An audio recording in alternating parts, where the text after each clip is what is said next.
अस्सलाम वालेकुम प्यारे दोस्तों, कैसे हो आप सब। छोटे बच्चों, आज आपके लिए एक बहुत ही दिलचस्प कहानी है जिसका नाम है मौत का फरिश्ता।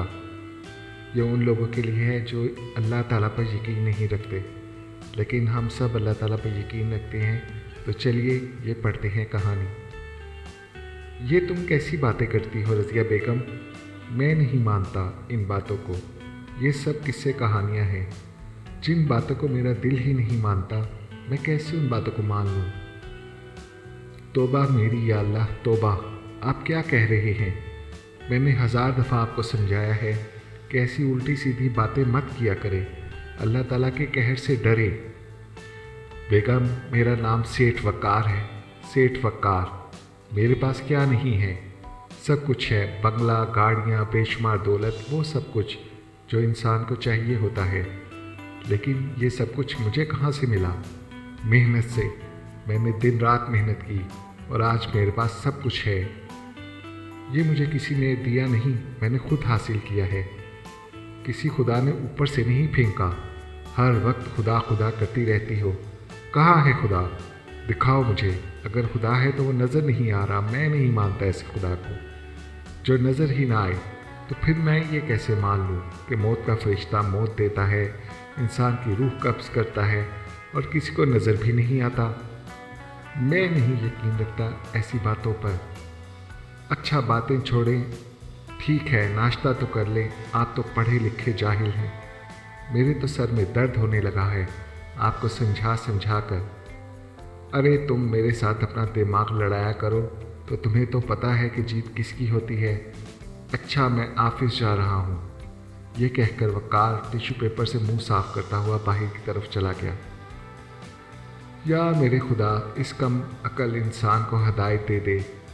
ए मेरे परवरदिगार, मेरी दुआ सुन ले। ये कहकर रज़िया एक गहरी सोच में डूब गई। सेठ वक़ार अपनी महंगी तरीन गाड़ी में बैठा मेन रोड पर जा रहा था। ड्राइविंग भी खुद ही करता था। गरीबों से सख्त नफरत करने वाला और बेरहम इंसान था। वक़ार दरमियानी रफ्तार में गाड़ी चला रहा था कि अचानक एक बूढ़ा आदमी इसकी गाड़ी के आगे आकर खड़ा हो गया। तो सेठ वक़ार ने एकदम ब्रेक लगाई। वक़ार ने बड़ी मुश्किल से गाड़ी को रोका था। इसका चेहरा गुस्से से लाल सुर्ख हो रहा था। इसको गुस्से में देखकर बूढ़ा आदमी घबराए लहजे में बोला, मुझे माफ़ कर दे साहब, मैंने आपको रोका। वक़ार ने ज़ोर से बूढ़े के गाल पर थप्पड़ मारा। बकवास बंद करो। अगर तुम गाड़ी के नीचे जा जाते तो जानते हो मैंने कितनी मुश्किल से गाड़ी को रोका है। दफ़ा हो जाओ यहाँ से। साहब, मुझे आपसे एक काम था, मैं आपके घर भी गया था। वक़ार और भड़क उठा। मैंने तुम्हें कितनी बार समझाया है कि मुझसे मिलना है तो फैक्ट्री में ही मिला करो। तुम क्यों गए थे मेरे घर? बूढ़ा हाथ जोड़ते हुए बोला, मेरा बच्चा बीमार है, मेरे पास पैसे नहीं हैं, मुझे थोड़े से पैसे दे दें, मैं उसके लिए दवाई ले आऊं। सेठ वक़ार ने तैश में आकर बूढ़े को गिरबान से पकड़कर झंझोड़ा। अरे बूढ़े, तुम्हारा दिमाग ख़राब है? बेटा तुम्हारा बीमार है, दवाई के लिए पैसे मैं दूं? क्यों दूं? मैं पैसे तुम्हें? पहले जो पैसे लिए थे तुमने वो वापस किए नहीं। वो धाड़ा। खुदा के लिए साहब, मुझ गरीब पर मेहरबानी करें, मैं आपके सारे पैसे वापस कर दूंगा। वो गिड़गिड़ा कर और रोते हुए बोला, अरे जाओ, दफ़ा हो जाओ, मैं तुम्हें 1 रुपया भी नहीं दूंगा। और किस खुदा की बात करते हो जिसे मैंने आज तक देखा ही नहीं? और आज के बाद में फैक्ट्री आने की ज़रूरत भी नहीं है, मैंने तुम्हें नौकरी से निकाल दिया है। बूढ़ा अपने आंसू साफ करते हुए आसमान की तरफ देखते हुए बोला, ए मेरे खुदा, इस बेरहम संग दिल जालिम इंसान से सारी दौलत छीन ले, इसकी तरफ मौत का फरिश्ता भेज दे। मेरे पास पैसे नहीं हैं, मेरे बेटे को तंदुरुस्ती दे दे। ये कहकर वो बूढ़ा चला गया और सेठ वक़ार गुस्से से सर को हिलाते हुए बोला, बेवकूफ़ बूढ़ा, खुदा होगा तो तेरी मदद करेगा, तेरी बद्दुआ सुनेगा। ये कहते हुए वक़ार गाड़ी में बैठा और रवाना हो गया। रात के 10 बज रहे थे। वक़ार अपने कमरे में बेड पर गहरी नींद सो रहा था। इसके ख्वाब में मौत का फरिश्ता आया और बोला, मुझे उस खुदा ने भेजा है जो ज़िंदा और कायम रहने वाला है। जिस पर तू यकीन नहीं रखता। अल्लाह ताला ने मुझे कहा है, जा सेठ वक़ार की जान निकाल ले आ, इसकी ज़िंदगी का ख़ात्मा कर दे। और मैं आ गया हूँ, मैं हूँ मौत का फरिश्ता।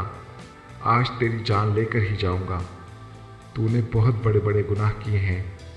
अल्लाह तुझसे बहुत नाराज़ है। तू गरीबों पर जुल्म करता है, मौत पर यकीन नहीं रखता। मैं तेरी जान निकालने आया हूँ। सेठ वक़ार का पूरा जिस्म कांप रहा था और वो इतना डर गया था कि नींद में भी रोने लगा था। मुझे माफ़ कर दे, ए मेरे रब, मुझे यकीन आ गया है कि ये तेरा ही भेजा हुआ मौत का फरिश्ता है। आज से ही मैं सच्ची तौबा करता हूँ, कभी किसी गरीब को तंग नहीं करूँगा। मुझे ज़रा सी ज़िंदगी दे दे, मुझे माफ़ कर दे मेरे खुदावंद करीम। तो मौजूद है, ज़िंदा है और कायम रहने वाला है।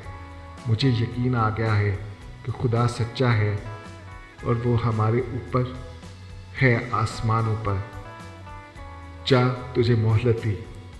मेरे रब ने मुझसे कहा, अगर ये आदमी सच्ची तौबा कर ले तो इसे थोड़ी सी मोहलत दे देना। मैं फिर आऊँगा, ये ना समझना मैं फिर नहीं आऊँगा। ये कहकर मौत का फरिश्ता चला गया। वक़ार की आँख खुली तो वह अपने नरम बिस्तर पर दराज था, मगर इसका पूरा जिस्म पसीने से भरा हुआ था। एसी की ठंडक भी इसके कपड़े पसीने से शराबूर हो चुके थे।